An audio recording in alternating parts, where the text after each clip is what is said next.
Welcome to Pushback. I'm Aaron Mate. Israeli Prime Minister Benjamin Netanyahu has set a date of July 1st to begin Israel's annexation of major parts of the occupied West Bank. Under Netanyahu's plan, Israel would declare sovereignty over all of the illegal settlements built on Palestinian land since 1967, including in the Jordan Valley. Netanyahu has a green light from Washington. The Trump administration has said it will recognize Israel's annexation of up to 30% of the West Bank. For the rest of the world, the annexation move is the latest grave escalation of Israel's illegal occupation of Palestinian land since 1967. In a statement, a group of 47 independent UN legal experts called the annexation plan, quote, a vision of the 21st century apartheid. Well, joining me is Norman Finkelstein, author and scholar. His latest book is called I Accuse. Norman, welcome to Pushback. Uncertainty still about what exactly Netanyahu is going to do on July 1st. But what do you think people should know about his talk of annexing the West Bank? Well, there are several things. First of all, it's clearly illegal under international law. Secondly, what seems to have prompted it is not law, but brutal politics. Namely, Mr. Netanyahu is of the opinion, which is probably correct, that he has an opportunity which won't come again to carry out a large-scale legal annexation of parts of the West Bank, and that Trump may not be around after November. It's a question mark, and he wants to take advantage of that opportunity. And I would say, thirdly, you have to always bear in mind two things about Mr. Netanyahu. Number one, he is a showman. He's not really a statesman. He's a showman. He's a performance artist. And number two, he is acutely aware of political opportunities. In that regard, he's a politician for sure. He takes advantage of, he exploits political opportunities as they come along. There are many examples. Actually, you'd be surprised, there's actually a scholarly and academic literature showing how Israelis take advantage of political opportunities that come along in order to achieve their goals. Media opportunities, I should say. So with that in mind, there is the possibility that an annexation will occur, though it's still a question mark. My own opinion is there seem to be three main variations. Obviously, there are subdivisions of the variations, but one is annex the Jordan Valley. Two is annex the settlement blocks. And three is annex large chunks of the West Bank. The official figure is 30%. I'm more inclined to believe it's 40%, but that's beside the point. I do not believe he will annex the Jordan Valley because it's a question of how it looks, the image projected. So I said at the beginning, Mr. Netanyahu, he's basically a showman, a performance artist. And so if you look at the map, what it would look like if on one end is Israel, on the other end is the Jordan Valley, and in the middle, sandwiched between, are all these Palestinians who don't have any voting rights. If you look at the map, it looks like apartheid, because it looks like if one border is the Jordan Valley, the other border is what's called the Green Line, namely Israel before the June 1967 war. And then in between are all these Arabs who have no voting rights. It looks like one state where a large chunk of the population is disenfranchised. That looks like apartheid. So I don't think he's going to do that. A second possibility is annexing the whole of the West Bank or large chunks of it. Again, same problem. What do you do? How do you represent to the world all those Arabs in the West Bank who have no rights, who have no voting rights, which are the baseline for any rights in our world? So, or rights in a state is citizenship, and they don't have citizenship. So that doesn't look good. But there's a third possibility. The third possibility is the settlement blocks. Now, if you look at the map, if you annex the settlement blocks, they border the green line, mostly they border the green line. So that looks okay on the map. Israel officially claims to annex the settlement blocks would mean annexing 5% of the West Bank. In fact, it would be 10% because they play with the numbers, they cook the numbers. It would be about 10% of the West Bank. And if you look at the map, there are two settlement blocks, one called Ariel and one called Ma'ale Adunim. Now those settlement blocks on the ground, they bisect the West Bank more or less at the center, because Ma'ale Adunim stretches more or less to Jericho. And then there's the second settlement block, Ariel Shamron, which will bisect the northern half of the West Bank.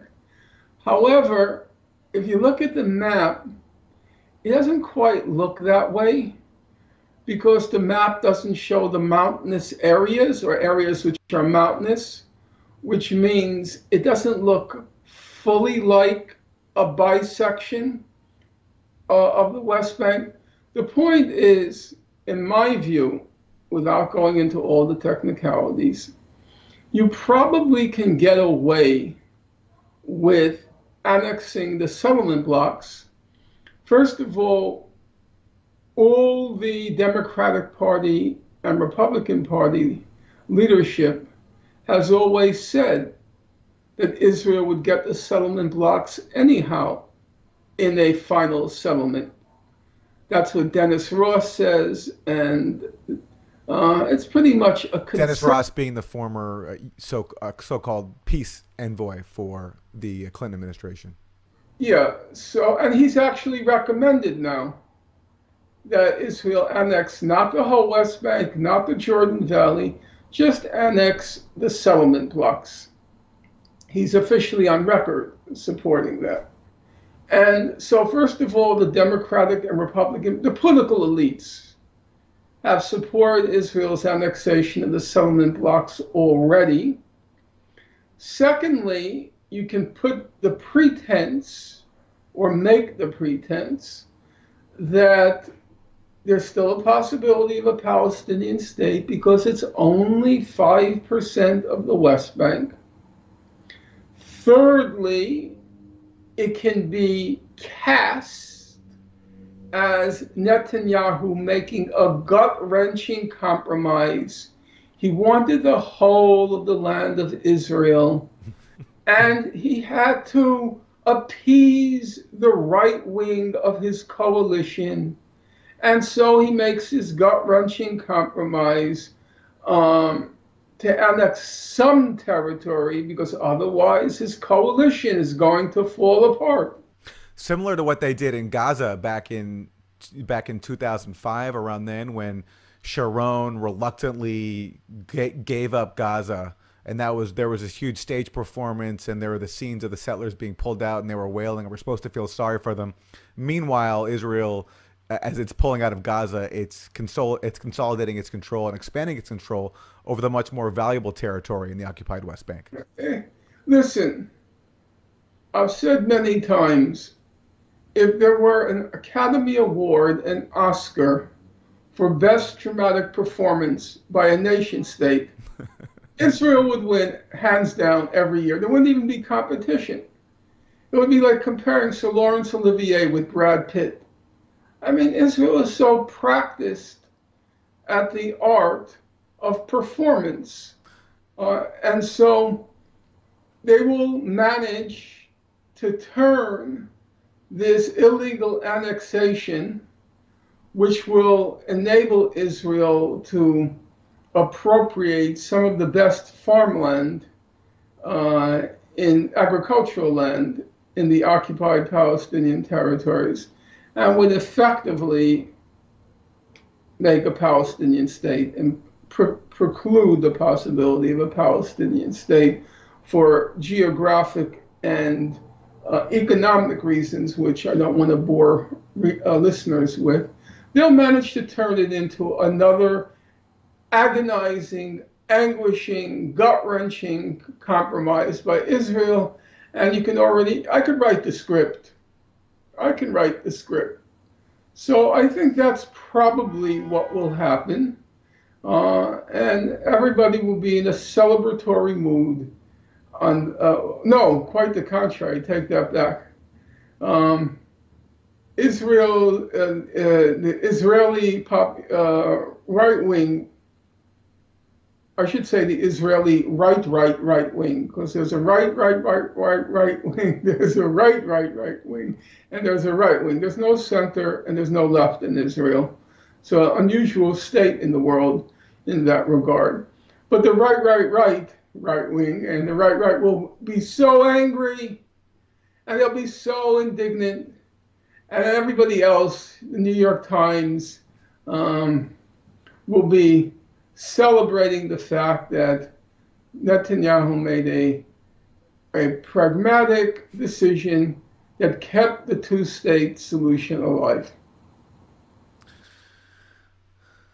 There are countries, though, around the world who are at least publicly criticizing this. Does this open up the way possibly for some actions like sanctions to be taken against Israel if it illegally annexes territory that it is not legally entitled to?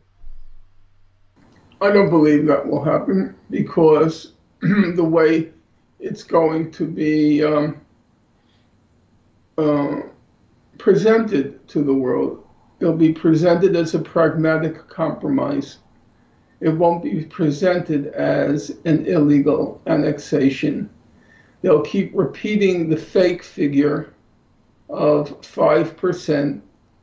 They're going to keep saying, anyhow, we all know that in the final settlement, the settlement blocks would have been annexed by Israel in a land swap, and they'll make it all legitimate, and there'll be no reaction. I'm very skeptical of the kinds of apocalyptic scenarios which are conjured up. And in fact, apocalyptic scenarios abet Netanyahu's agenda. And probably he does it intentionally. I don't know how much he calculates down to the fine points, but he likes the idea of these apocalyptic scenarios, because then he's going to say, but it's only 5%. And it's going to make him look reasonable. So all this talk about sanctions, nothing. Did anything happen after Trump moved the U.S. capital or recognized Jerusalem as Israel's capital? Nothing.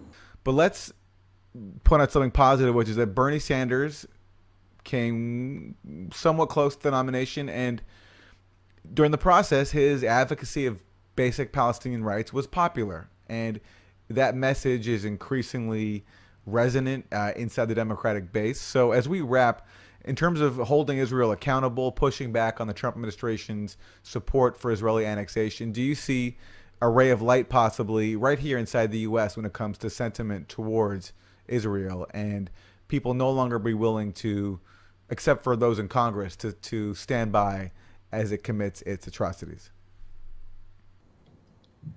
Netanyahu, Trump's biggest ally in the world is Netanyahu.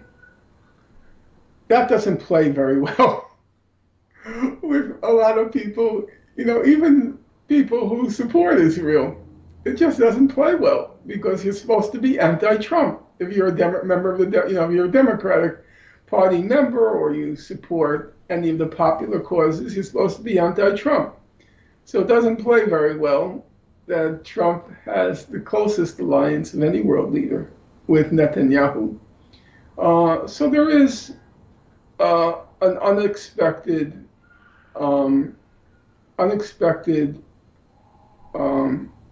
consequence of the Trump presidency, which it ended up even further discrediting the Palestinian cause in even mainstream American politics because of that Trump-Netanyahu alliance. Not discrediting the Palestinian cause. Or discrediting the Israeli cause. Yeah. Because of that alliance. So, yes, it's been a positive development. It's part of, as I said, the long-term shift in public opinion as Israel has moved further and further to the right, and therefore, and a lot of the truth has come out, and making the cause indefensible.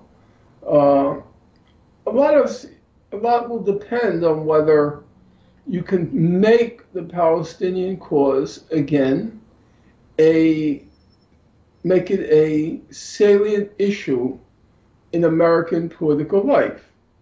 If, for example, Palestinians found the wherewithal to demonstrate and engage in collective action, there's some reason for hope. It's going to be very tough under Biden if he wins. Impossible under Trump. It's just a very difficult period right now. I don't believe in giving people false hope. I think it's a very tough period right now. But as you say, the positive thing is public opinion is shifting. It's becoming more manifest as against latent, more active as against passive. And it's an opportunity for people to work for their, so to speak, their cause within a larger progressive or radical framework. So there are possibilities. That's the most I can say. I think from a very young age, I read a speech by the African revolutionary at the time, Amilcar Cabral, who was a leader of a movement called the PAIGC in a tiny, tiny, tiny little country called Guinea-Bissau. And he had given a speech, and the title given the speech was "Tell No Lies, Claim No Easy Victories." So I'm not very good, and that resonated with me. I thought that's the right approach to politics. Tell no lies, claim no easy victories. So I'm not one for pep talks. I try to be analytical. I try to be objective. I try to be realistic. Because otherwise, I feel it's patronizing. It's like, I know the truth, but I can't tell you the truth because you're not ready for it. You're not equipped for it. So I have to pretend as if things are better than they actually are, so as to lift your spirits, because you need useful lies to keep you going, but I don't. No, I don't do that. I think that You can be honest about a situation. I'm honest about the situation with myself. I recognize that we're at a very difficult moment. But truth be told, it doesn't diminish an iota. It doesn't diminish an iota of the energy I invest in this. Because for me, it's not about Palestinians. It's not about Jews. At one point in my life, yes, it was. And I'll acknowledge that. I just felt a revulsion at what these people, how they had exploited and corrupted the memory of my parents' suffering during World War II for an insidious cause. It's not about that anymore for me. It's not about Palestinians. It's not about Jews. It's not about corrupting the memory that my parents endured during the memory of what my parents endured during World War II. For me, it's about two very basic things. And it took me a very long time to reach this point in my life, that it's no longer about anything personal. And it's not even about, I'm afraid it is about people. It is. Because the memory of my parents' suffering is permanently engraved in me. But fundamentally, at root, at its core, it's about truth and justice, those eternal values. And when I see them sullied or prostituted, it nauseates me. It makes me so angry that people can be so cheap, sell themselves at such a low price, a mess of professional porridge. They'll sell out those values. It's a very interesting thing for me, and we'll leave it at that. It's a very interesting thing for me that all of these stupid leftist postmodernists who say there's no such thing as truth, there's no such thing as justice, these are all social constructions, these intellectually impoverished morons. Well, And then, wait, allow me. And then you go to the demonstrations against police brutality in commemoration of what happened to George Floyd and many others. And what's the slogan that's most popular at these demonstrations? What do we want? Justice. When do we want it? Now. What do we want? Justice. When do we want it? Now. And I think to myself, well, all these stupid, intellectually impoverished, so-called academics sit around at stupid, ignorant, irrelevant conferences talking about how justice and truth are all just social constructions. When the moment comes, we all reach back to those same fundamental values, truth and justice. What do we want? Justice. What do we want? When do we want it? Now. Those values will, so long as humankind endures, those values, that value, will forever resonate. Norman Finkelstein, author and scholar. His latest book is called I Accuse. Norman, thanks so much. You're welcome.